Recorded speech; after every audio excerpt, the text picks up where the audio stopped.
والسلام على سيد الأنبياء والمرسلين محمد وعلى آله وأصحابه أجمعين أما بعد أعوذ بالله من الشيطان الرجيم بسم الله الرحمن الرحيم لقد من الله على المؤمنين إذ بعث فيهم رسولا من أنفسهم يتلو عليهم آياته ويزكيهم ويعلمهم الكتاب والحكمة وإن كانوا من قبل لفي ضلال مبين صدق الله مولانا العظيم. قال النبي صلى الله عليه وسلم لا يؤمن أحدكم حتى أكون أحب إليه من والده وولده والناس أجمعين أو كما قال النبي صلى الله عليه وسلم. بزرگوں، دوستوں، عزیز ساتھیوں،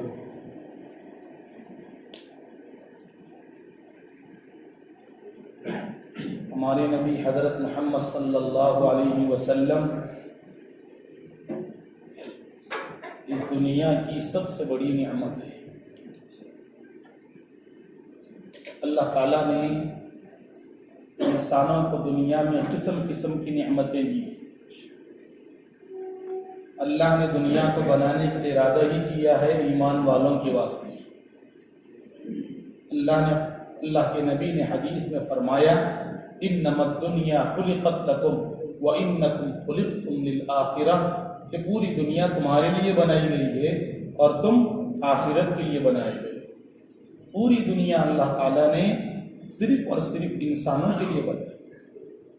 آسمانوں میں اڑتے ہوئے پرندے، زمین پہ رینگتے ہوئے جانور، اور سمندر میں تیرتی ہوئی مچھلیاں اور وہ جانور جو سمندر میں تیرتے ہیں، آسمان اور زمین، یہ گرمی و سردی، تمام چیزیں اللہ تعالیٰ نے صرف اور صرف انسان کے لیے بنائی. اگر انسان کو اللہ نہ پیدا کرنا چاہتے تو پھر اللہ یہ دنیا بھی نہ بناتے. اور انسان کو اللہ نے کیوں پیدا کیا؟ وہ آخرت کے لیے پیدا کیا کہ اس کے دنیا میں آنے کا ایک مقصد ہے، اور وہ مقصد ہے کہ دنیا کی یہ وقتی زندگی ختم ہو جائے اور جب آنکھ بند ہو جائے تو پھر اس کے بعد ایک اہم زندگی آنے والی ہے جس کی فکر سب کو کرنا ہے. یہ دنیا کا نظام اللہ نے بنایا ہے. اور اللہ تعالیٰ نے ہمارے نبی صلی اللہ علیہ وسلم کو یہ فرمایا کہ دنیا میں جتنی نعمتیں ہیں، ان تمام نعمتوں میں سب سے عظیم اور سب سے بڑی جو نعمت ہے وہ آپ کے اور ہمارے آقا سرور دو عالم سید الکونین جناب محمد الرسول اللہ صلی اللہ علیہ وسلم کی ذات گرامی. اللہ تعالیٰ نے سب چیزیں دنیا میں دی، لیکن کسی چیز کے بارے میں اللہ نے یہ نہیں کہا کہ یہ میری نعمت. اللہ نے ہمارے نبی کے بارے میں فرمایا کہ ہم نے دنیا میں آسمان بنایا، زمین بنائی، پانی بنایا، ہوا بھیجی، اور قسم قسم کی نعمتیں ہم نے ایک دو نہیں لاکھوں نعمتیں، جس کے بارے میں اللہ نے خود بار بار یاد دلاتے ہوئے فرمایا فَبِأَيِّ آلَاءِ رَبِّكُمَا تُكَذِّبَانِ، تم رب کی کون کون سی نعمتوں کو جھٹلائے گے. ایک دو نعمتیں نہیں ہیں، ہزاروں لاکھوں نعمتیں اللہ نے تم کو دی ہے، لیکن اللہ نے ان نعمتوں کو دے کر اس کا بدلہ نہیں مانگا، اور اس کے بارے میں اللہ نے خاص ذکر نہیں کیا. لیکن اللہ نے ہمارے نبی کو جب اس دنیا میں بھیجا تو اس کا ایک ذکر فرمایا. اللہ نے فرمایا کہ ہم نے دنیا میں ہزاروں نہیں، لاکھوں نہیں، کروڑوں انسانوں کو بھیجا، لیکن کسی انسان کا دنیا پر کوئی احسان نہیں ہے. ہر انسان خود اپنے لیے پیدا ہوا ہے، اور اس سے اس کو فائدہ ہوگا یا چند لوگوں کو فائدہ ہوگا، لیکن ایک انسان اور ایک شخصیت، ایک ذات گرامی وہ ہے جس کو ہم نے دنیا میں بھیجا، تو ان کا احسان پوری دنیا پر ہے. ان کا احسان پوری دنیا پر ہے. اور اللہ نے کہا لَقَدْ مَنَّ اللَّهُ عَلَى الْمُؤْمِنِينَ، اللہ تعالیٰ نے مؤمنین اور تمام انسانوں پر یہ احسان فرمایا. اللہ نے فرمایا کہ میں نے احسان کیا ہے تم پر. کیا کر کے؟ آسمان اور زمین پیدا کر کے نہیں، وہ تو عام ہے، وہ تو عام ہے، سبھی لوگ اس کو استعمال کرتے ہیں. پانی، اس کو تو جانور بھی پیتے ہیں. ہوا، اس کو تو دنیا کا ہر سانس لینے والا اس کو لیتا ہے اور اس کو چھوڑتا ہے. اللہ تعالیٰ نے ان نعمتوں کا ذکر نہیں کیا. اللہ نے کہا کہ دنیا کی پوری نعمتیں عام ہیں، لیکن ایک نعمت وہ ہے جو صرف اور صرف مسلمان اور مومنین کے لیے اللہ نے بھیجی ہے وہ ہے نبی کا احسان۔ اللہ نے فرمایا لقد من اللہ علی المؤمنین اذ بعث فیہم رسولا، اللہ نے تم پر احسان کیا ہے، اور وہ احسان یہ ہے کہ اللہ نے تم میں سے ایک رسول کو بھیجا، ایک رسول کو بھیجا۔ اللہ نے عام اعلان کیا ہے ہمارے نبی کے بارے میں۔ نبی ایک اتنی بڑی نعمت ہے کہ اگر نبی نہ ہوتے تو دنیا نہ ہوتی، نبی نہ ہوتے تو اللہ دنیا کو بھی نہ پیدا کرتا۔ حدیث میں ہے کہ اللہ کے نبی صلی اللہ علیہ وسلم کو اللہ نے پیدا کرنے کا ارادہ اس وقت کر لیا تھا جس وقت حضرت آدم بھی پیدا نہیں ہوئے۔ اللہ کے نبی نے حدیث میں فرمایا ہے میں اس وقت بھی موجود تھا، یعنی یہ کہ میرے پیدا کرنے کا اللہ نے اس وقت ہی ارادہ کر لیا تھا کہ لقد آدم بین الماء والطین، کہ جب کہ آدم علیہ السلام پانی اور مٹی کے بیچ میں تھے۔ اللہ نے حضرت آدم کو جب پیدا کرنے کا ارادہ کیا تو مٹی کو جمع کیا، خاص مٹی کو اللہ نے جگہ کیا اور اس کو پانی میں ملا کر ریگڑ بنایا، کیچڑ بنایا۔ چونکہ کسی بھی پتلے کو بنانے، کسی بھی باڈی کو بنانے کے واسطے مٹی سوکھی رہے گی تو باڈی نہیں بنے گی۔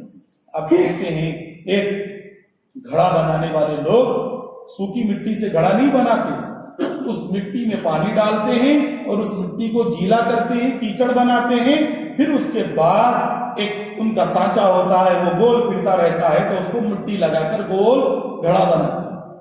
کوئی بھی مٹی کا جسم بنانے کے واسطے مٹی کو پانی میں ملا کر اس کو ریگڑ بنانا پڑتا ہے، جس طرح آج مستری سیمنٹ بناتا ہے۔ سیمنٹ کو پانی میں ملاتے ہیں تو پھر اس سیمنٹ کو جو شکل دو سب بن جاتی ہے، جو بھی آپ شکل اور شیپ بنا لو سیمنٹ کی بن جاتی ہے۔ اللہ تعالیٰ نے بھی حضرت آدم کو یہی کیا کہ مٹی کو جمع کیا اور اس کو پانی میں ملایا۔ تو اللہ کے نبی کہہ رہے ہیں حضرت آدم کو پیدا کرنا تو دور کی بات، ابھی ان کی مٹی جمع کی جا رہی تھی، اسی وقت اللہ تعالیٰ نے مجھے بنانے کا ارادہ کر لیا۔ یوں سمجھ لیجئے کہ دنیا کے پیدا ہونے والے انسانوں میں اللہ نے اگر کسی کو پیدا کرنے کا ارادہ کیا تھا تو سب سے پہلے ہمارے نبی کو پیدا کرنے کا ارادہ، لیکن چونکہ اس نبی کو اس وقت بھیجنا تھا جس وقت دنیا کو ایک ایسے نبی آخر الزمان کی ضرورت ہوتی کہ جس نبی کے آنے ہی سے دنیا سدھر سکتی تھی، اس سے ہٹ کر کوئی دوسرا نبی بھی آتا تو اس وقت دنیا سدھرنے کے قابل نہیں تھی۔ اسی لیے اللہ نے ہمارے نبی کو آخر میں بھیجا، لیکن ارادہ اور ہمارے نبی کو پیدا کرنے کا ارادہ اللہ نے پہلے ہی دن میں کر لیا۔ اسی واسطے حدیث میں ہے کہ اللہ کے نبی صلی اللہ علیہ وسلم کا جو لایا ہوا کلمہ ہے اللہ نے روز اول ہی سے عرش پر لکھ دیا۔ حدیث اسرائیلی روایات ہوتی ہیں، یعنی وہ روایات جو حضرت موسیٰ اور حضرت عیسیٰ علیہ السلام کے زمانے سے چلتی آ رہی ہیں، وہ حدیثیں اس کو کہتے ہیں اسرائیلی روایات۔ ان روایتوں میں ہے کہ حضرت آدم علیہ السلام کو اللہ نے جب جنت سے اتارا، ایک واقعہ ہوا، سب کو معلوم ہے کہ اللہ نے ایک چیز نہ کھانے کا حکم دیا تھا، چوک ہو گئی، حضرت آدم نے وہ کھا لیا تو اللہ نے ان کو جنت سے بھیجا۔ اللہ کی مصلحت تھی کہ اس دنیا کو آباد کرنا ہے، جو کچھ ہوا وہ تقدیر میں لکھا ہوا تھا، وہ کوئی اچانک نہیں ہوا، وہ کوئی اتفاقی طور پر نہیں ہوا۔ ایسا نہیں کہ حضرت آدم نہ کھاتے تو دنیا میں ہم نہ آتے اور پیدا ہی نہیں ہوتے، ایسا نہیں، اللہ نے تقدیر میں سب کچھ لکھ دیا تھا۔ حضرت آدم جب دنیا میں آئے تو روایات میں ہے کہ حضرت آدم جب آئے تو اس وقت کا جو ایشیا تھا، اس وقت حضرت آدم ہندوستان کے بارڈر پر آئے، ان کی کا نزول جو ہوا آسمان سے وہ ہندوستان کے بارڈر پر، اور حضرت حوا جو تھی وہ جدہ میں اتری تھی۔ جو جدہ کہتے ہیں نا سعودی میں جو جدہ ہے، وہ عربی میں اصل میں جدتن ہے، اس کا نام ہم لوگ تو جدہ بول دیتے ہیں، عرب لوگ اس کو جدہ کہتے ہیں۔ جدتن کے معنی عربی میں دادی کے آتے ہیں۔ حضرت حوا اتری تھی وہیں پر، آسمان سے جب دونوں اترے تو دونوں ایک ساتھ نہیں اترے، حضرت آدم اترے ایک الگ ملک میں ہندوستان میں، اور حضرت حوا جو تھی ہماری دادی وہ اتری تھی سعودی عربیہ میں، جو اس وقت آج جس سٹی کو ہم جدہ کہتے ہیں اس گاؤں میں وہ اتری، اسی لیے اس گاؤں کا نام جدہ پڑ گیا، چونکہ دادی کا گاؤں جدتن مانے دادی، اور اسی کے گاؤں انہی کے نام سے وہ گاؤں کا نام پڑ گیا جدہ، یعنی دادی کا گاؤں۔ یہ دونوں اس جگہ پر اترے تھے اور ڈھونڈتے ڈھونڈتے، چونکہ دنیا میں دو ہی لوگ تھے، بقیہ کوئی نہیں تھا۔ حدیث میں کہ حضرت آدم سے پہلے اللہ نے جنات کو پیدا کیا، اس سے 1000 سال پہلے تھوڑی سی تاریخ اگر آپ کو معلوم ہو جائے کہ دنیا کی پیدائش اور اس کے بعد تھوڑی سی مختصر سی تاریخ، مختصر سی نہیں ہے وہ تاریخ تو اتنی لمبی ہے کہ آپ اس کا اندازہ نہیں لگا سکتے۔ روایات میں ہے کہ ہمارے نبی صلی اللہ علیہ وسلم کے پیدا ہونے سے پہلے حضرت آدم اور ہمارے نبی کے بیچ میں کتنا زمانہ گزرا۔ مؤرخین نے، تاریخ لکھنے والوں نے، ہسٹری لکھنے والوں نے لکھا ہے کہ تقریباً 70,000 سال گزرے ہیں حضرت آدم اور ہمارے نبی کے بیچ میں، تقریباً مؤرخین کا یہی کہنا ہے۔ ہندوستان کی نہیں، پوری دنیا کی معتبر سے معتبر تاریخ جس میں حضرت آدم سے تاریخ لکھی ہوئی ہے وہ عربی میں ہے ابن کثیر رحمۃ اللہ علیہ کی تاریخ۔ ابن کثیر یہ دنیا میں سن 800 ہجری میں پیدا ہوئے ہیں، یعنی ہمارے نبی کے 800 سال کے بعد پیدا ہوئے ہیں۔ اللہ نے اتنا زبردست علم دیا تھا کہ کوئی فن، کوئی ٹاپک ایسی نہیں ہے جس میں انہوں نے کتاب نہیں لکھی۔ انہوں نے ڈاکٹری میں کتاب لکھی، انہوں نے انجینئرنگ میں کتاب لکھی، انہوں نے ہسٹری میں کتاب لکھی، انہوں نے حدیث پہ کام کیا، انہوں نے قرآن کی تفسیر لکھی، ابن کثیر، تفسیر ابن کثیر کے نام سے بہت زبردست عالم۔ ان کی ایک کتاب ہے البدایہ والنہایہ کے نام سے۔ بدایہ کا مطلب ابتدا، نہایہ کا مطلب انتہا، یعنی یوں سمجھ لیجئے from beginning to end, starting سے لے کے دنیا کے ختم تک انہوں نے حضرت آدم اور اس سے پہلے کیا تھا دنیا میں وہ بھی لکھا، اور حضرت آدم سے لے کر ہمارے نبی تک اور ہمارے نبی سے لے کر سن 800 ہجری تک پوری تاریخ لکھ دی۔ یعنی یوں سمجھ لیجئے کہ تقریباً 7,800 سال کی ہجری لکھ دی، 1-2 سال کی نہیں، 7,800 سال کی ہجری انہوں نے لکھ دی۔ وہ معتبر کتاب ہے، سب باتیں اس میں حدیث سے لکھی ہوئی، سب باتیں قرآن سے اس میں ثابت ہے، ادھر ادھر کی باتیں نہیں ہیں، قصے کہانیاں، سب کو دلیل کے ساتھ، سب کو حدیث کے ریفرنس کے ساتھ انہوں نے لکھا ہے۔ اس کتاب میں لکھا ہے کہ حضرت آدم علیہ السلام، تقریباً وہ کتاب ہے 16 جلدوں، اس کتاب کا اردو ترجمہ بھی آیا ہے تاریخ ابن کثیر کے نام سے۔ بڑے لوگ، اردو جاننے والوں کو چاہیے کہ وہ کتاب اپنے پاس رکھیں اور اس کا ترجمہ پڑھیں۔ مکتبہ دانش کے نام سے دلی میں ایک مکتبہ ہے، انہوں نے اس کو چھاپا ہے تاریخ ابن کثیر کے نام سے۔ اس تاریخ کی خصوصیت یہ ہے کہ اس تاریخ میں ورڈ ٹو ورڈ حدیث یا قرآن کے ریفرنس سے لکھا گیا، ورنہ اکثر تاریخ میں قصے کہانیاں ہوتی ہے اور وہ قصے کہانی سنی سنائی ہو جاتی ہے، اس لیے تاریخ کی کوئی دلیل اکثر نہیں ہوتی۔ لیکن اس کتاب کی خصوصیت یہ ہے کہ اس کتاب میں ہر بات ریفرنس کے ساتھ یا تو قرآن کی دلیل ہوگی یا تو حدیث کی دلیل ہوگی، اور اس کے بعد کی جو تاریخ لکھی ہوئی ہے وہ معتبر ذرائع سے لکھی گئی ہے۔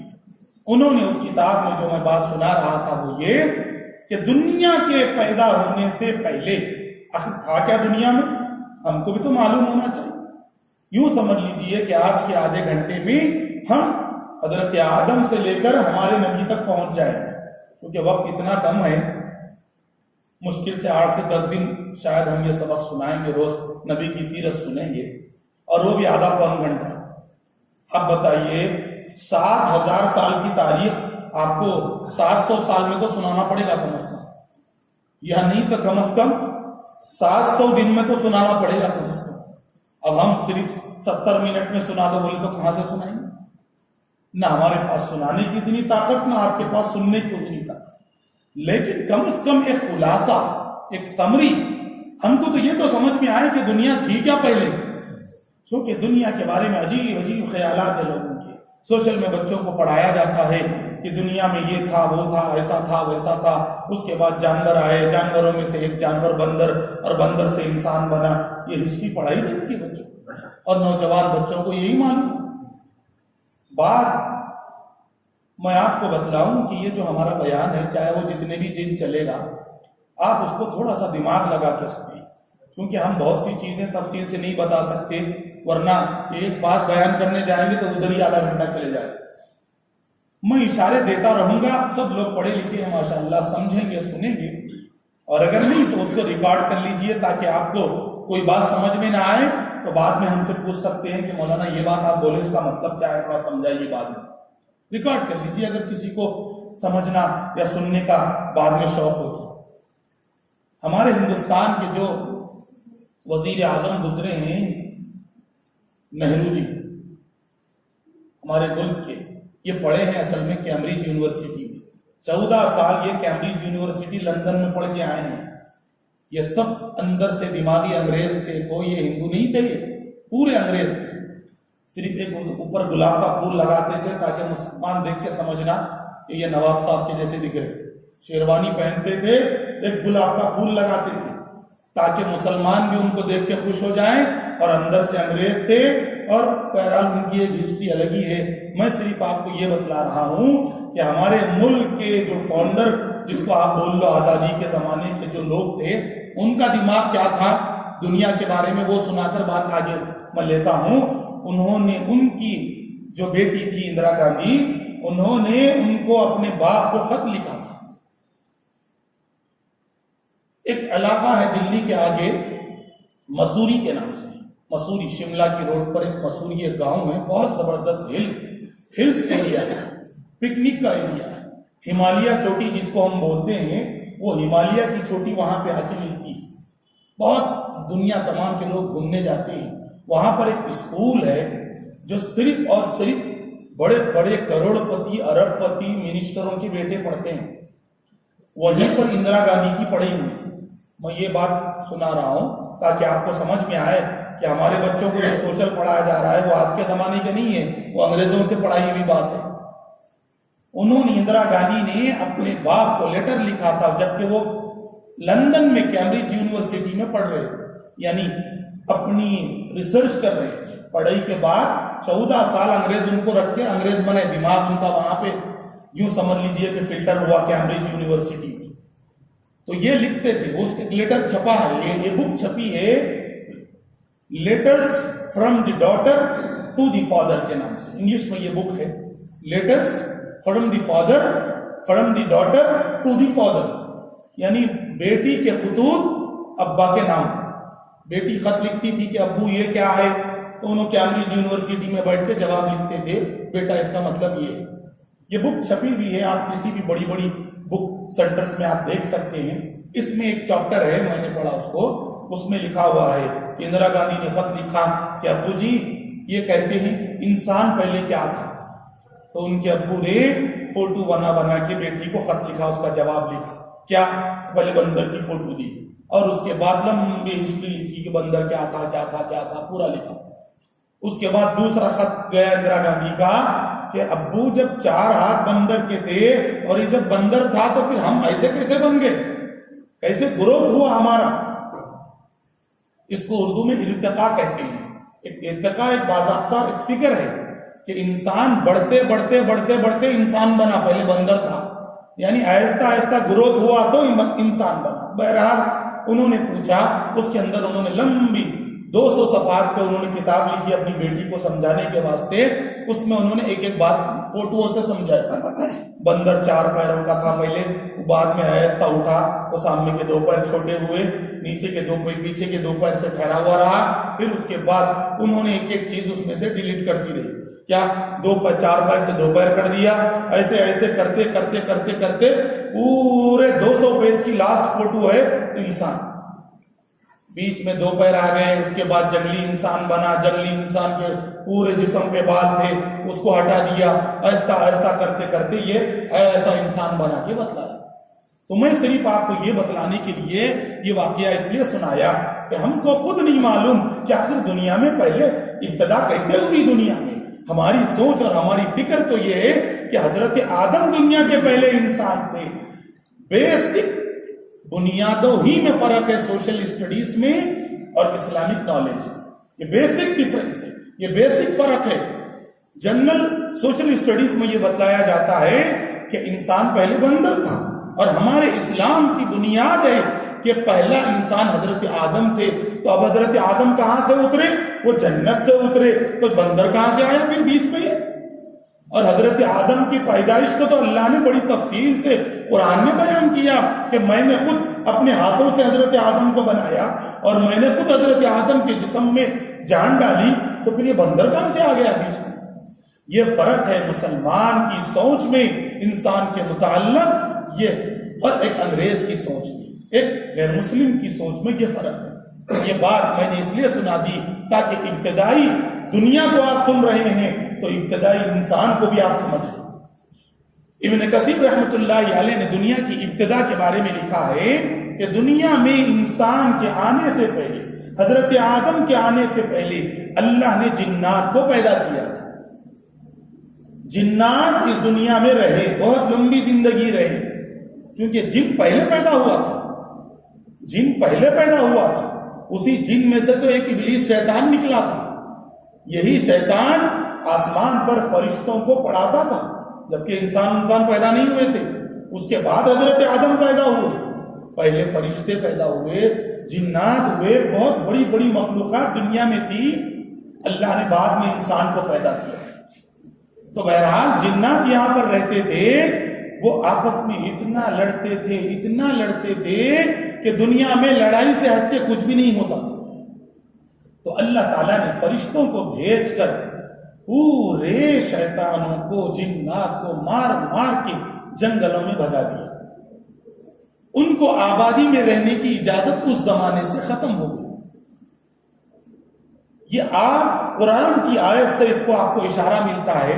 آپ نے پارے 1 کی پہلی آیتوں میں یہ بات سنی ہے, آپ کو یاد ہوگا, اور جو پڑھے لکھے اکثر بیانات سنتے ہیں ان کو بھی معلوم ہے کہ جب اللہ تعالیٰ انسان کو پیدا کر رہے تھے حضرت آدم کو, تو فرشتوں نے اللہ سے پوچھا تھا کہ اے اللہ, آپ انسان کو کیوں پیدا کر رہے ہیں؟ اذ قال ربک للملائکۃ انی جاعل فی الارض خلیفہ. اللہ نے جب فرشتوں سے کہا کہ میں اپنا خلیفہ, اپنا نائب ایک انسان کو پیدا کر رہا ہوں, تو فرشتوں نے جھٹ اللہ سے پوچھا کیا کہ اللہ آپ کیوں پیدا کر رہے ہیں؟ رہی عبادت, تو عبادت تو ہم کر رہے ہیں, تو پھر آپ انسان کو کیوں پیدا کر رہے ہیں؟ اور اللہ کے سامنے انہوں نے ریزن بھی پیش کر دیا کہ انسانوں کو آپ مت پیدا کیجئے, یہ جا کے دنیا میں لڑیں گے, مریں گے, خون بہائیں گے. تو آپ سوچتے ہوں گے کہ بھائی پیدا ہی نہیں ہوا انسان تو فرشتوں کو کیسے معلوم ہوا؟ سوال ہے نا کہ اللہ کے سامنے فرشتے کہہ رہے ہیں کہ یہ جا کے دنیا میں فساد مچائیں گے, خون خرابہ کریں گے, تو بھائی اللہ پیدا ہی نہیں کرے تو پھر یہ خون خرابہ کہاں سے آیا؟ یہ وہی بات ہے جس کی طرف میں اشارہ کر رہا ہوں کہ انسان سے پہلے جنات پیدا ہوئے تھے جو دنیا میں صرف خون خرابہ کرتے تھے. تو فرشتوں کو وہ معلوم تھا کہ اللہ انسانوں سے پہلے آپ نے جناتوں کو پیدا کیا تھا, شیاطین کو پیدا کیا تھا, اور وہ لوگ دنیا میں لڑتے جھگڑتے اور خون خرابہ کرتے تھے. ایک مخلوق کو تو آپ نے مار مار کے بھگا دیا, اب پھر یہ دوسری مخلوق پیدا کر رہے ہیں, یہ بھی جا کے وہی لڑیں گے, خون خرابہ کریں. رہا آپ کی عبادت اور آپ کا ذکر تو وہ تو ہم کر لیں گے, پھر آپ ان کو کیوں پیدا کر رہے ہیں؟ سمجھ میں آ گئی بات؟ اشارے میں میں سمجھا. تو یہ اصل میں دنیا کی پیدائش کے ابتدائی زمانہ ہے. اللہ نے سب سے پہلے شیاطین کو, جنات کو پیدا کیا, اور پھر ان کو دنیا میں فساد پھیلانے کے بعد ان کو مار مار کے جنگلوں میں بھیجا دیا. شیاطین کی اب سب سے اہم جگہ اور ان کا گھر جنات, وہ جنگل ہے.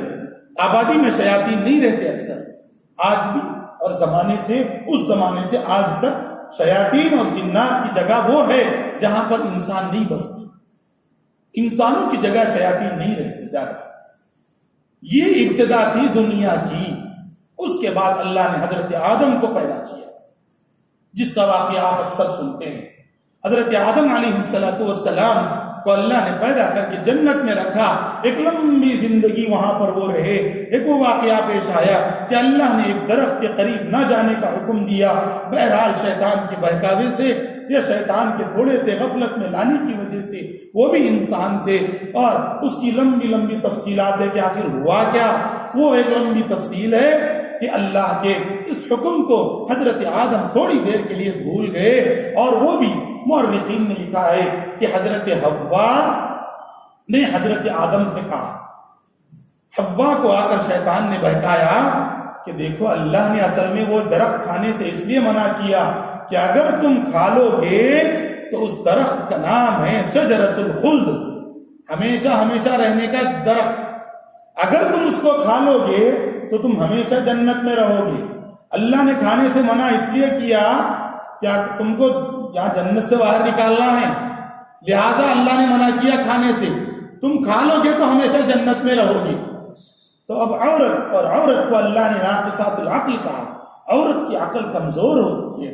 حضرت حوا سمجھ گئی کہ وہ جنت اتنی اچھی، اب باہر ہی کیوں نہ نکلو، باہر ہی مت نکلو، لہٰذا باہر نکلنے سے بند، ہمیشہ کے لیے ایگزٹ ڈور بند ہو جانا ہے، تو کیا کرنا پڑے گا، یہ درخت کو کھا لو، قصہ ختم، یہ ڈور بند، ہمیشہ جنت میں ہی رہیں گے، باہر نہیں نکلیں گے۔ حالانکہ الٹی تھیوری آ گئی۔ تو حضرت حوا نے حضرت آدم سے کہا، بس حضرت آدم نے اپنی اہلیہ حضرت حوا کی بات کو سن کر تھوڑی سی غفلت میں اس درخت کے قریب گئے اور اس گندم کو کھا لیا، تو بجائے اس کے جنت میں رہنے کے الٹا جنت سے باہر نکل گئے۔ یہ ہے شیطان کا بہکاوا۔ اب یہ بات کہ جنت میں شیطان کیسے گیا، اس کی ایک لمبی تفصیل ہے، اس کو اب بتلانے کا وقت نہیں ہے۔ بہرحال دنیا میں انسان کے آنے کا یہ پہلا دن تھا جس وقت حضرت آدم جنت سے زمین پر اترے، اور اترنے کی جگہ میں نے آپ کو بتلا دی کہ تاریخ میں لکھا، ہندوستان کی تاریخ ہے تاریخ فرشتہ کے نام سے، ہندوستان کی سب سے پہلی تاریخ یہ لکھی ہوئی ہے جس کا نام ہے تاریخ فرشتہ، فرشتہ نہیں فرشتہ۔ اس تاریخ میں ہندوستان کب سے آباد ہوا، ہمارا ملک کب سے آباد ہوا، اس میں پہلے کتنے زمانے سے لوگ رہتے تھے، کس کس مذہب کے لوگ رہتے تھے، اور مسلمان کب آئے، کیسے آئے، یہ پوری تاریخ 2 جلدوں میں تقریباً 2000 صفحات کی یہ کتاب تاریخ فرشتہ۔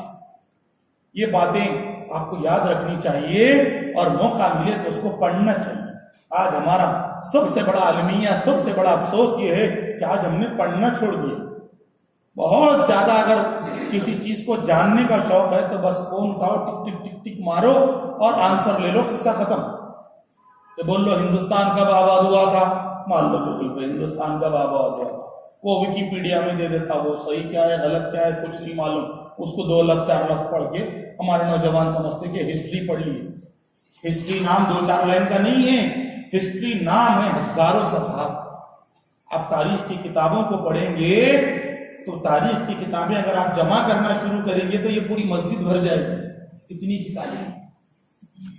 چھوٹے چھوٹے علماء جو کتابیں پڑھتے ہیں، وہ چند کتابوں کو ہم اتنی عمر میں پڑھتے ہیں تو ہمارے پاس اتنی مسجد بھر کی کتابیں ہمارے گھر میں رکھی ہوئی ہیں، جو میں سمجھتا ہوں کہ وہ ایک قطرہ بھی نہیں ہے سمندر میں، اتنی کتابیں لکھی ہوئی ہے تاریخ کی، قرآن کی، حدیث کی۔ پڑھنا چاہیے، پڑھنا چاہیے، پڑھنے کا آج قصہ ہی ختم ہو گیا، کہیں پہ بھی پڑھنا نہیں، ایزی میتھڈ بتا دو، کچھ سننے کا، کچھ تو بھی سمجھنے کا، سمری خلاصہ، بقیہ کتاب پڑھ کے ارے وہ بڈھوں کا کام ہے صاحب، اب جوانہ کہاں پڑھیں گے بیٹھ کے اٹھتا، یہ آج ہمارا مزاج بدل چکا ہے۔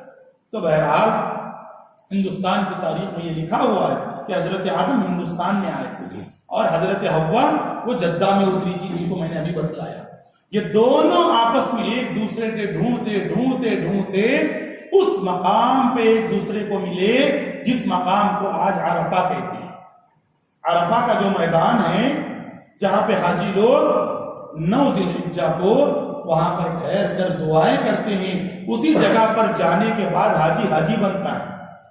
اسی جگہ پر ایک پہاڑ ہے جبل رحمہ کے نام سے، اس میدان میں ایک پہاڑ کا نام ہے جبل رحمت، اور اس پہاڑ کے اوپر ایک بہت بڑا پلر بنا ہوا ہے، آج بھی ہے وہ پلر جو ہے تقریباً 14-15 فٹ کا پلر ہے۔ اس پلر کی جگہ پر مورخین نے لکھا ہے کہ وہ ڈھونڈتے ڈھونڈتے حضرت حوا یہاں بیٹھی ہوئی تھی، حضرت آدم آگے یہاں پہ ملے، اسی جگہ کا نام عرفہ پڑ گیا۔ عرفتن کے معنی پہچاننا، ایک دوسرے کو جاننا، چونکہ اس جگہ پر آ کر حضرت آدم حضرت حوا کو پہچانے تھے، ایک دوسرے کو ملے تھے، اس لیے اس جگہ کا نام پڑ گیا کیا؟ عرفہ۔ اسی لیے ہم آج بھی کہتے ہیں عرفہ کا میدان، عرفہ کا میدان۔ یہ ایک مختصر سی تاریخ یہ ہے۔ اس میں دو باتیں آپ کو معلوم ہوئی، ایک تو یہ کہ دنیا کی آبادی کے یہ پہلے دو لوگ تھے، اور دوسری بات یہ کہ اس زمانے میں بھی کعبۃ اللہ اور اس کے آس پاس کا علاقہ موجود تھا، اور اسی زمانے سے اللہ تعالیٰ نے اس جگہ کو آباد کیا جہاں پر ہمارے نبی پیدا ہوئے۔ عرفہ کا میدان 7 کلومیٹر ہے کعبۃ اللہ سے، 7 کلومیٹر کا ایریا ہے یہ پوری۔ عرفہ مزدلفہ یہ پورے 20 کلومیٹر کے ہی ایریے ہیں۔ یہ جگہ اس وقت سے دنیا کا سب سے پہلا انسان، ان کی جو اہلیہ تھی حضرت حوا، وہ اسی جگہ پر اتری۔ تو بہرحال حضرت آدم علیہ السلام کو اللہ نے پیدا کیا، ایک لمبی عمر وہ رہے، اس کے بعد اللہ تعالیٰ نے حضرت آدم کی دعاؤں کو سنا۔ حضرت آدم کے بارے میں آتا ہے کہ جب وہ جنت سے اترے تو اتنی لمبی دعائیں کرتے تھے۔ ایک اسرائیلی روایات میں یہ بھی ہے کہ حضرت آدم نے آخری دعا یہ کی کہ اے اللہ، جو میری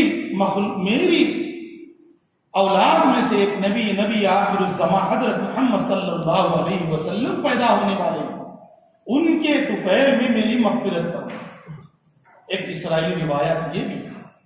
تو اللہ نے ان سے پوچھا کہ آپ کو کیسے معلوم محمد؟ تو انہوں نے کہا اللہ، جب آپ نے مجھے پیدا کیا تو میں نے آنکھ کھول کر دیکھا تو عرش نظر آ رہا تھا، آپ کی کرسی نظر آ رہی تھی، تو اس کرسی پر لکھا ہوا تھا لا الہ الا اللہ محمد الرسول اللہ صلی اللہ علیہ وسلم۔ تو میں اسی دن سمجھ گیا کہ دنیا کا آپ کا سب سے محبوب اگر کوئی آدمی ہو سکتا ہے تو وہ محمد ہے، جو میری اولاد میں سے ہوں گے۔ میں سمجھ گیا کہ اگر عزت ملنا تھا تو مجھے ملنا تھا، کیونکہ دنیا کا میں پہلے انسان ہوں، میں دنیا کا سب سے پہلا شخص ہوں۔ مجھے آپ نے اپنے نام کے ساتھ نہیں جوڑا، محمد کو جوڑا صلی اللہ علیہ وسلم۔ تو میں سمجھ گیا کہ دنیا کا سب سے باعزت، دنیا کی سب سے بڑی شخصیت اگر کوئی ہے تو وہ دنیا کا آخری نبی حضرت محمد صلی اللہ علیہ وسلم۔ اللہ نے ہمارے نبی کو، جو میں نے حدیث سنائی تھی، اس حدیث کا خلاصہ یہاں پہ آ کے ختم ہوا۔ ہمارے نبی نے کہا کہ مجھے اللہ نے اس وقت پیدا کرنے کا ارادہ کیا جبکہ حضرت آدم پانی اور مٹی کے بیچ میں تھے، یعنی ابھی پیدا بھی نہیں ہوئی۔ یہ حضرت آدم کی پیدائش اور ان کا دنیا میں آنا، اور اس کے بعد اللہ نے پھر ان کو دنیا سے بلا لیا، ان کی موت ہوئی۔ اللہ تعالیٰ کا ایک عجیب سسٹم تھا اس زمانے میں، حضرت آدم اور حضرت حوا کو روزانہ 2 بچے پیدا ہوتے، روزانہ، چونکہ دنیا کو جلد سے جلد آباد کرنا تھا۔ اب 9 مہینے کا ٹائم لگے گا تو سب پبلک کیسے آئے گی؟ اس لیے اللہ نے یہ سسٹم بنایا تھا کہ ہر دن ایک لڑکا ایک لڑکی پیدا ہوتی اور یہ لوگ جلدی بڑے ہوتے۔ اور اب رہا قصہ یہ کہ سب ایک ہی باپ سے پیدا ہوئے ہیں تو ان کا رشتہ آپس میں کیسے ہوگا؟ ایک پیٹ کی اولاد کا تو رشتہ آپس میں نہیں ہو سکتا۔ تو اللہ نے یہ فرق رکھا کہ آج کے پیدا ہونے والی لڑکی کا نکاح کل کے پیدا ہونے والے لڑکے سے کروایا، اور آج جو لڑکا پیدا ہوا کل پیدا ہونے والی لڑکی، دن کا فرق تھا۔ بس اسی طرح آبادی بڑھتی گئی، تقریباً 800 سال، 1000 سال بعد علماء نے لکھا ہے دنیا ایسی ہی چلتی رہی، آبادی بڑھتی رہی۔ بہت زیادہ دینی تعلیمات اس وقت نہیں آئی تھی، دنیا کو ابتدائی باتیں معلوم کرنا تھا۔ انسان تو پیدا ہو گئے تھے لیکن کپڑے کیسے پہنے، کھانا کیسے کھائے، یہ سب انسانی چیزیں اللہ نے حضرت آدم کے ذریعے سے بتلائی۔ اس کے بعد اللہ نے حضرت نوح علیہ السلام کو بھیجا۔ یہ دنیا کا دوسری تاریخ ہے، اسی لیے حضرت نوح علیہ السلام کو آدم ثانی کہتے ہیں۔ پہلے آدم وہی آدم جس سے دنیا پیدا ہوئی، اس کے 1000 سال تک دنیا خالی آباد ہوتی رہی۔ اس کے بعد حضرت نوح علیہ السلام، اس کے بیچ میں بھی انبیاء آئے، لیکن جلیل القدر جو نبی تھے وہ حضرت نوح علیہ السلام تھے، جنہوں نے علن اعلان دین کی دعوت دی، اور سال 2 سال نہیں 950 سال تک دین کی دعوت دی۔ اس کے بعد صرف ایک روایت کے مطابق 80 لوگ اور ایک روایت کے مطابق 40 لوگ اسلام کو قبول کیے۔ کتنی دن کی محنت؟ 950 سال لوگوں کو سمجھاتے رہے۔ قرآن میں سورہ نوح میں اللہ نے بڑی تفصیل سے بیان کیا، لیکن جب 40 لوگ ہی اسلام لائے یا بہت زیادہ ایک روایت کے مطابق 80 لوگ اسلام لائے، تو اللہ نے حضرت نوح سے کہا، حضرت نوح کی دعا کے بعد حضرت نوح نے دعا کی تھی، ربی لا تذر علی الارض من الکافرین دیارا، اے اللہ پوری زمین پر ایک انسان کو بھی مت چھوڑیے، سب کو برباد کر دیجیے، سب کو برباد کر دیجیے۔ اب کوئی میری بات ماننے والے نہیں ہیں، تو وہ طوفان نوح کا طوفان آیا، جس طوفان میں صرف 40 یا 80 لوگوں کو چھوڑ کر دنیا کا کوئی انسان نہیں بچا، پورے کے پورے مر گئے، پورے کے پورے مر گئے۔ بعض جانوروں کو اللہ نے حکم دیا تھا حضرت نوح کو کہ ان کو بھی چڑھا لو اس کشتی میں، تو حضرت نوح نے خود اپنے ہاتھ سے کشتی بنائی تھی، اور کشتی زمین پر بنائی تھی۔ آسمان سے پانی برسنا شروع ہوا، وہ دنیا کا سب سے بڑا سونامی تھا۔ آسمان میں بھی پانی برسا، زمین نے پانی اگلا، ہر جگہ سے پانی، دنیا کی کوئی ایک اینچ جگہ ایسی نہیں تھی جو سوکھی، ہر جگہ پانی ہی پانی تھا۔ کئی سال کے بعد حضرت نوح، میں اشاروں میں آپ کو سنا رہا ہوں، کئی سال کے بعد حضرت نوح علیہ السلام کی کشتی جبل جودی پر آ کر روکی، ایک پہاڑ ہے، اس پہاڑ پر آ کر روکی۔ بس اس کے بعد حضرت نوح علیہ السلام اپنے اس 40 یا 80 لوگوں کو لے کر دنیا میں آئے، پھر اس کے بعد ایک نئی دنیا آباد ہوئی۔ اس میں حضرت نوح علیہ السلام کے بارے میں تاریخ میں لکھا ہے کہ ان کے 7 لڑکے ان کو پیدا ہوئے بعد میں، اور انہوں نے ان 7 لڑکوں کو ان کی بیویوں کے ساتھ دنیا کے 7 حصوں میں بھیجا، اور 7 حصوں سے دنیا آباد ہوئی۔ اسی کو فارسی میں 7 اقلیم کہتے ہیں۔ 7 کے معنی 7، اقلیم کے معنی 7، اقلیم کے معنی دنیا، 7 دنیا، یعنی دنیا کے 7 حصے ہیں آج بھی۔ دنیا کو 7 حصوں میں بانٹا جاتا ہے آج بھی۔ وہ 7 حصے کیسے بنے؟ وہی حضرت نوح علیہ السلام کے 7 بیٹے تھے، جن کے چہروں میں کلر میں فرق تھا، اسی وجہ سے آج دنیا کے 7 حصوں کے چہروں میں فرق ہے۔ پورے ایشیا کے لوگوں کے چہرے ایک جیسے ہوتے ہیں، پورے یورپ کے لوگوں کے چہرے الگ ہوتے ہیں، عرب کا علاقہ ایک الگ ہوتا ہے، اور یہ ساؤتھ افریقہ کا جو علاقہ ہے وہ الگ ہوتا ہے۔ دنیا کے پورے ورلڈ میپ کو اگر آپ دیکھیں گے تو ورلڈ میپ میں یہ 200 چلر جو کنٹریز بنے ہیں، اس سے پہلے یہ 7 حصے بنے تھے دنیا کے، اور وہ 7 حصے ایسے ہی بنے تھے حضرت نوح علیہ السلام کی اولاد سے۔ یہ باتیں آپ نے سنی۔ اب یہاں سے یوں سمجھ لیجئے کہ ابتدائی باتیں آپ نے سن لی۔ یہ باتیں میں جو سنایا آپ کو، یہ تقریباً 1000 سال سے زیادہ کی باتیں ہیں، یہ پورے 1 گھنٹے میں جو سن لیا۔ بس اشارے ہی میں سن سکتے، ورنہ تو اصل سیرت سننا ہے، لیکن یہ میں نے اس لیے سنایا تاکہ ہم کو سمجھ میں آئے کہ آخر پہلے دنیا تھی کہاں سے، شروع کہاں سے ہوئی، اس کی سٹارٹنگ بگننگ کیا تھی۔ یہ تھوڑا سا ہم کو اگر سمجھ میں آئے گا تو پھر ہمارے نبی تک ہم پہنچ سکیں گے۔ بس انشاءاللہ آئندہ کل حضرت نوح سے لے کر ہمارے نبی تک پہنچیں گے، یعنی یوں سمجھ لیجئے کہ 6000 سال کی تاریخ کل کے آدھے پون گھنٹے میں سننا ہے، اور اسی میں پورے 1,24,000 تقریباً نبی آئے۔ یہ پوری 6000 سال کی تاریخ، اشارے میں نے دے دیے۔ آپ کو پڑھنا ہو تو کتابیں ہم بتلائیں گے، یا کبھی آپ تفصیل سے سنیں۔ جیسے اس سال تو ابتدا ہم نے کی، ارادہ بھی یہی ہوا کہ 8-10 دن کے اندر، چونکہ بہت زیادہ لمبا لے جائیں گے تو سب کو نیند آنا شروع ہو جائے گی، سردی کا موسم ہے۔ بس ہم آپ سے گزارش یہ کریں گے، آدھا پون گھنٹہ ہی سنیے، اس سے زیادہ اب سننے کی بھی طاقت نہیں ہے، کیونکہ جلسہ رہتا ہے تو اس دن ایک بالکل چارجنگ کر لے کے آتے ہیں ہم لوگ، جلسہ ادھر اچھا بیٹھ کے سنیں گے، اور یہ روز کا سننا تو اتنا مشکل گزرتا ہے۔ بس اتنی کوشش کیجئے، ہماری آپ سے خواہش ہے کہ یہ باتیں پھر آپ کہیں نہیں سنیں گے، کیونکہ جو جمعہ کی بیانات ہے یا دوسرے بیانات میں یہ سب قصے کہانی یا تاریخ اور پرانے واقعات نہیں سنائے جاتے۔ روزانہ جمعہ کا ایک ہی بیان ہوتا ہے اکثر، اس میں یہ باتیں کہیں نہیں ملتی، اور پڑھنا ہزاروں صفحات کو آپ کہاں پڑھیں گے؟ سب کیا فرصت ہے آپ کو؟ اسی لیے جو باتیں سنائی جا رہی ہیں اس کو اہمیت سے سنیں اور جتنا بھی انشاءاللہ مناسب ہوگا آپ کو سنایا جائے گا. بس ایک گزارش ہے کہ جب بھی جتنے بھی دن آپ کہو مولانا ہم 3 دن سننا چاہ رہے ہیں، 3 ہی دن میں سنا کے قصہ ختم کر دیں. ہم کو کوئی یہاں پہ تقرر نہیں ہوا، کوئی نوکری نہیں ہے. ہمارا مقصد ہے ثواب کمانا اور آپ کا مقصد ہے ثواب کمانا. بس محبت میں یہاں بیٹھے ہیں، کوئی اور غرض نہیں ہے. آپ کی محبت ہے، ماشاءاللہ آپ آئے ہیں اور سننے کا جذبہ ہے. بس ایک خواہش ہم آپ سے کریں گے کہ آپ اپنے ساتھیوں کو لے آنے کی کوشش کیجیے.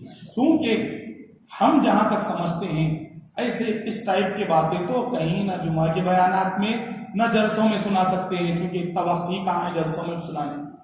لیکن آپ اپنے دوستوں کو لائیں اور البتہ جو نوجوان بچے ہیں وہ ریکارڈ کر لیں تاکہ بار بار سنیں تو یاد رہے گا. ورنہ قصہ ختم. ہمارا ایسا مسئلہ ہے کہ اگلا گھٹ پچھلا چٹ، اگلا سنتے سنتے گھٹ ہوتا رہتا ہے، پچھلا چٹ ہوتا رہتا ہے. اب پھر کیا سنے تھے؟ وہ مثل مشہور ہے اردو کی کہ پہلے لوگ بولتے تھے مچھلی پکڑنے والوں کو، مچھلی پکڑنے والوں کو اردو میں جھک مارنا بولتے ہیں. جو ہمارے پاس یہ لفظ ہے نا جھک مارنا، جو ہم بولتے ہیں گالی، وہ اصل میں گالی نہیں ہے. وہ آپ لغت اٹھا کے دیجیے فیروز اللغات، وہ جھک مارنا مچھلی مارنے والے کو بولتے تھے. اور اس کو جھک مارنا اس لیے بولتے کہ مچھلی پکڑنے والا سب سے بڑا بیوقوف، جس کو کوئی ٹارگیٹ ہی نہیں معلوم کہ مچھلی کب ملتی، ملی تو 2 منٹ میں بھی ملتی، نہیں ملی تو 2 دن میں بھی نہیں ملتی. تو اسی لیے بولتے تھے کہ دنیا میں سب سے بیکار کام مچھلی پکڑنا ہے. کیا بھی وقت نہیں مل رہا تو مچھلی پکڑنے جاؤ. تو یوپی میں بولتے تھے کہ جھک مارنے جا رہے ہیں، یعنی مچھلی پکڑنے جا رہے ہیں. اب ہمارے پاس وہ لفظ جو ہے بیکاری کے واسطے استعمال ہو. اب ہم بولتے نا غصے میں آتے تو ہم کیا بولتے؟ غصے میں بولتے. ہمارے یہ لفظ گالی نہیں ہے، اس لیے میں مسجد میں بول رہا ہوں. ہم بھی کیا کرتے ہیں بیکار آدمی کو دیکھ کے کیا جھک مار رہے تھے کیا بولتے نہیں. یہ لفظ سنیں گے تو آپ کو گالی دکھ رہا، آپ بول رہے ہیں مولانا کیا گالی دے رہے ہیں بیٹھ کے مسجد میں. یہ گالی نہیں ہے لفظ، یہ اردو کا لفظ ہے. یہ آپ لغت اٹھا کے دیکھیں ڈکشنری یہی لفظ ہے، یعنی بیکار کام کرنے والے کو ہم یہ کہیں گے. تو میں یہ اس لیے سنا رہا تھا کہ ہمارے پاس جو سننا سنانے کا جو معمول ہے نا، یہ قصہ ختم ہو جاتا ہے اور وہ بھول جاتے ہیں. تو اسی لیے آپ سے گزارش ہے کہ نوجوان بچے بس 50 چیزیں آپ کے فونوں میں ہیں، ہو سکا تو یہ بھی ریکارڈ کیجیے. آج جیسا ہم نے سنایا ہے یہ صرف ابتدا کے واسطے سنایا ہے. کل جو بیان ہوگا وہ کل سے کنٹینیو ہوگا، آپ اس کو ریکارڈ کر سکتے ہیں. آپ دوسروں کو بھیجیے، کیا کیا بھیج رہے ہیں فونوں پہ وہ بھی بھیجیے اور دوسروں میں جذبہ پیدا کیجیے اور ریکارڈ کر کے رکھ لیجیے. انشاءاللہ یہ باتیں پھر کبھی آپ کے اندر شوق پیدا کرے گی. ارے بھائی یہ اشارے میں سنے تھے، تفصیل سے ایک مرتبہ کہاں تو پڑھیں گے، کہیں تو سنیں گے. یہ آپ کو جذبہ پیدا ہوگا اور اس سے انشاءاللہ آئندہ آپ کے نالج میں اور آپ کی تاریخ کو معلوم کرنے اور ہمارے نبی کے آنے کے واقعات اور نبی کی سیرت یہ سننا بہت بڑی فضیلت ہے. ہم تو بس گھنٹہ 2 گھنٹے میں سب سن کے چھوڑ دینا چاہتے ہیں، ورنہ نبی کی سیرت تو لوگ 1-2 دن تو چھوڑیے 10 سال تک سناتے ہیں. نبی کی سیرت 1500-1400 سال سے لکھی جا رہی ہے تاریخ. آج تک بھی سیرت لوگ لکھنے والے لکھ ہی رہے. سیرت اتنی بڑی ہسٹری ہے کہ اگر آپ سیرت کو لکھتے جائیں گے، نبی کی ہسٹری کو پڑھتے جائیں گے، ہر دن ایک نئی بات اس سے نکلے. اس لیے اس کی فکر کریں اور کوشش کریں. چونکہ ہم بھی صبح حیدرآباد گئے تھے، سیدھا وہاں سے گاڑی کار میں سے اتر کے مسجد ہی کو آئے. تو ارادہ یہی تھا کہ انشاءاللہ آج سنا دیں گے جو ابتدائی پوری باتیں ہیں، کل سے انشاءاللہ پوری سیرت اور ہمارے نبی کے پہلے جو واقعات تھے اس کو سنا کر انشاءاللہ کی سیرت کو سنائیں گے. اللہ سے دعا ہے اللہ تعالیٰ توفیق عمل نصیب فرمائے، اللہ سننے کا جذبہ نصیب فرمائے. اللہ قرآنوں کے واقعات کو سن کر ہم کو بھی اس جیسے بننے کی توفیق نصیب فرمائے. اور جو بات میں آپ سے کہا ہوں وہ پھر کہتا ہوں کہ ہر آدمی اس بات کی کوشش کرے. عشاء کے بعد اس واسطے رکھے ہیں اس کو کہ سب دکان بند، کام بند، سب بند. اب بس یوں سمجھ لو کہ چائے کا تھوڑا وقت مسجد میں دینا ہے، یا تو کھانا تھوڑا لیٹ کر کے دوستوں سے ملنے کا تھوڑا وقت دینا ہے، یا بعض لوگ تو سو جاتے ہیں جلدی، وہ سونا تھوڑا لیٹ کر کے سننا ہے. چونکہ مغرب میں ابھی کاروبار چلتا رہتا ہے تو دکانوں کو چھوڑ کے آنا مشکل ہوتا ہے، اس لیے ہم نے اس سلسلے کو عشاء کے بعد رکھا. اللہ تعالیٰ اس کے اندر ترقی نصیب فرمائے. الحمدللہ رب العالمین اللہم صلی علی محمد وعلی آل محمد وبارک وسلم۔ اللہ ہمارے گناہوں کو معاف فرما۔ اللہ آپ کی توفیق سے جو سننے سنانے کا یہ سلسلہ شروع ہوا ہے، اللہ اس کے اندر استقامت نصیب فرما۔ اللہ ہمیں سنانے والوں کو بھی صحیح اور قیمتی اور مناسب باتیں جس سے ہمارے ایمان اور تمام مسلمانوں کو فائدہ ہو وہ سنانے کی توفیق نصیب فرما، اور سننے والوں کے اندر بھی ایمان اور نبی کی محبت نصیب فرما۔ اور اے اللہ جو مسلمان بھائی سننے کا جذبہ رکھتے ہوں ان کو بھی اس میں جڑنے کی توفیق نصیب فرما، اور آخری سانس تک نبی کو سننے سنانے اور نبی سے محبت کرنے کی توفیق نصیب فرما۔ اللہم انا نسألک من خیر ما سألک منہ نبیک وحبیبک محمد صلی اللہ علیہ وسلم، ونعوذ بک من شر ما استعاذ منہ نبیک وحبیبک محمد صلی اللہ علیہ وسلم، وانت المستعان وعلیک البلاغ ولا حول ولا قوة الا باللہ العلی العظیم، وصلی اللہ تعالی على خير خلقه محمد وعلى آله وأصحابه أجمعين برحمتك يا أرحم الراحمين والحمد لله رب العالمين۔